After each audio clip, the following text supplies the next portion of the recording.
proud of you. Don't get it twisted. I'd be proud of you if you were driving for the post office. Let them go! There will be scandals among the high and the mighty. So I saw a row of thrones seated in high positions. Earthquake hit those thrones. They started to shake, and people began to fall out of the thrones in public and shameful falls. Sarita Jakes has frequently been the target of public criticism, not because of anything she has done, but rather because of accusations made against her husband, Bishop T.D. Jakes. She continues to be a resolute person who upholds her marital vows in spite of the controversies, representing the promise to stick by each other through good times and bad, in health and illness, till death do us part. In the midst of scandal, women are increasingly expected to leave their husbands behind. However, Sarita's decision to support her husband goes against the grain and starts a discussion about the expectations placed on women in well-known marriages. Sarita Ann Jameson was born in Beckley, West Virginia on August 9, 1955. Her early years were difficult. The mother of the coal miner's daughter passed away from Guillain-Barré syndrome, a serious illness in which the immune system targets the nerves. Not all of her journey was molded by loss. It was also shaped by her own struggles, such as overcoming physical and emotional abuse and her brother's murder. Sarita's tenacity is demonstrated in both her personal and professional pursuits. In addition to being the executive director of Women and Children's Affairs at the Potter's House in Dallas, Texas, she is a lecturer, author, and minister. The Princess Within, 1999. Every Good Man, 2003. Loving Myself While Standing by Him, 2011. And the novel Crossings, 2011, are some of her literary works. Her strong faith and dedication to women's emancipation are evident in these works. Her health issues were exacerbated by a catastrophic vehicle accident that occurred shortly after her 1982 marriage to T.D. Jakes. Nevertheless, these hardships strengthened her commitment rather than dissuading her.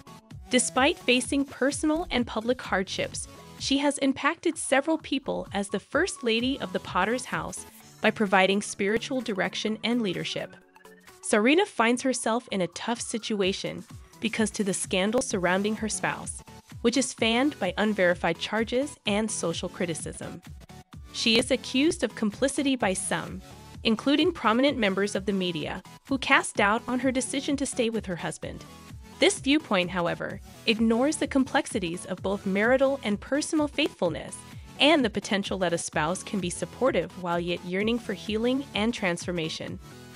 Sarita Jakes has remained silent and dignified in the face of public controversy, maybe because she feels that her deeds in her community and her unwavering support of her husband speak louder than words.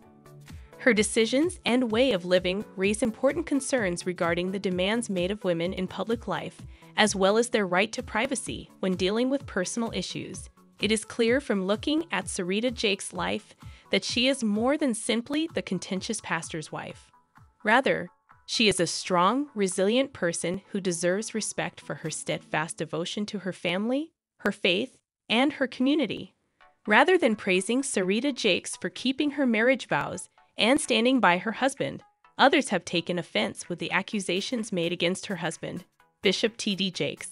According to traditional vows, we will be together till death do us part, for better or worse, in health or illness. In the modern world, society expects a wife to leave her husband when he is charged with or found guilty of a certain crime. Let's examine the woman who has spent many years alongside the contentious pastor. On August 9, 1955, Sarita Ann Jameson was born in Beckley, West Virginia. Sarita's mother passed away from a rare illness known as Guillain-Barré syndrome, although her father worked as a coal miner. The immune system attacks the nerves as a result of this condition. Along with being an executive director, Mrs. Jakes is a TV personality, author, lecturer, and clergyman. Before she married Bishop Jakes, she gave birth to twin boys, Jor and Jermaine, whom he adopted. In addition, Cora, Thomas Dexter Jr., and Sarah were born following her union with T.D. Jakes. In addition to serving as the First Lady, Sarita Jakes is the Executive Director of Women and Children's Affairs at the Potter's House in Dallas, Texas. Her debut book as a novelist, The Princess Within, was published in 1999. Her next two books, Every Good Man, Loving Myself, While Standing by Him, 2003, and the novel Crossings, 2011, came after this.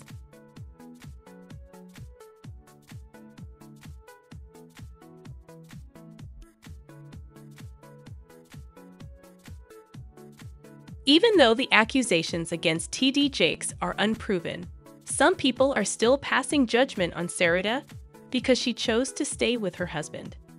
Sarita Jakes, Vanessa Long, and other wives are even referred to by one MVMO YouTuber as complicit because they supposedly know what their spouses are doing and continue to be with them. It never occurs to anyone that a wife can uphold her vows to her husband and effect change in their relationship at the same time. Today's society expects women to end 40-year or longer marriages for aesthetic reasons, but they are unaware of how traumatic it can be to watch your problems play out in public. T.D. Jakes and Sarita got married in 1982, and 6 months later, they survived a horrifying vehicle accident that injured Mrs. Jakes' legs and feet. She still uses a cane to walk today. Her spouse has related tales of living in abject poverty in West Virginia. In an interview with Called Magazine, the First Lady disclosed that she suffered emotional and physical abuse at the hands of a partner, in addition to her brother's murder and the early death of her mother. When she was younger, she was made fun of with the joke "Fatty Fatty 2x4" and felt extremely isolated. She dabbled with drugs and sex while in college because she wanted to fit in. She had been attending a church when her husband came to preach, and they had a long-distance relationship because he lived in Charleston, South Carolina. Following their marriage, he gave fewer sermons and they witnessed the termination of their utilities. Because they were unable to afford diapers, they also utilized duct tape and paper towels. The princess inside the First Lady writes in her first book on how the Lord used her to lay hands on thousands of women who were delivered, healed from illness, and received salvation through Jesus. She claimed that even though she prayed and lay hands on her sick mother, God did not intervene, and her mother passed away. Sarita Jakes has been supporting her partner while he advanced in his ministry, true to the title of her second book, but she is now approaching the task in a new way. She has not said anything in response to claims made by P. Diddy Combs that her spouse engaged in inappropriate behavior at a party. In a recently released video, Prophet Minister Jordan claims he was mentored by T.D. Jakes during his ministry training. Larry Reed claimed that T.D. Jakes was the abuser since Jordan confided in him for a long time. All of these accusations lack supporting documentation, and Mrs. Jake was seated behind her husband in the church while he openly refuted every complaint made against him. To be honest, Sarita Jakes has refrained from making a public remark because she need not. We ought to honor her decision to uphold her marital vows and stop there. As we come to the end of our examination of Sarita Jakes' life and the struggles she has encountered, it is evident that hers is a tale of great resiliency, abiding faith, and steadfast loyalty. Sarita's path from the struggles of her early years in West Virginia to her crucial position at the Potter's House in Dallas serves as an example of how to live a life that is meaningful and graceful under duress. Sarita Jakes has handled personal tragedy, media attention, and the challenges of a well-known marriage with a quiet dignity that is frequently overlooked throughout her life. Her choice to support her spouse in the face of unverified accusations demonstrates her steadfast adherence to her own beliefs and her marital vows. This decision, which is frequently seen negatively in the court of public opinion, emphasizes the difficult balancing act that public leaders have to do between their own allegiance and cultural norms. Through her writings and ministry, Sarita has touched the lives of countless people, giving them hope and healing. Her writings speak to people who are struggling, offering support and consolation in the knowledge that they are not fighting this alone. Her commitment to empowering others is demonstrated by the fact that she actively participates in ministry work, with a special focus on women's and children's issues. Her leadership is not limited to the publications she produces. The criticisms and condemnations she encounters are a reflection of larger social discussions over women's leadership responsibilities and the demands made of them during contentious times. However, Sarita Jakes' life serves as a reminder that every well-known person is a multifaceted, strong person who faces both challenges and successes. Sarita Jakes' dedication to her faith, family, and community is admirable, and it serves as a reminder of the courage it takes to live one's ideals fully, to persevere in the face of difficulty, and to behave honorably in the face of social pressure. Her quiet in the face of controversy is a powerful declaration of her confidence and strength rather than a show of weakness. As we reflect on Sarita Jakes' unwavering devotion and energy, let's acknowledge the bravery required to stay faithful and unwavering in a society that is swift to condemn and slow to comprehend.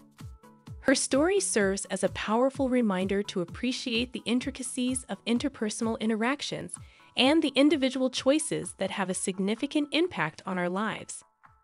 Sarita Jakes' tale is not only one of perseverance, but also a potent illustration of how to live a life of conviction when faced with adversity.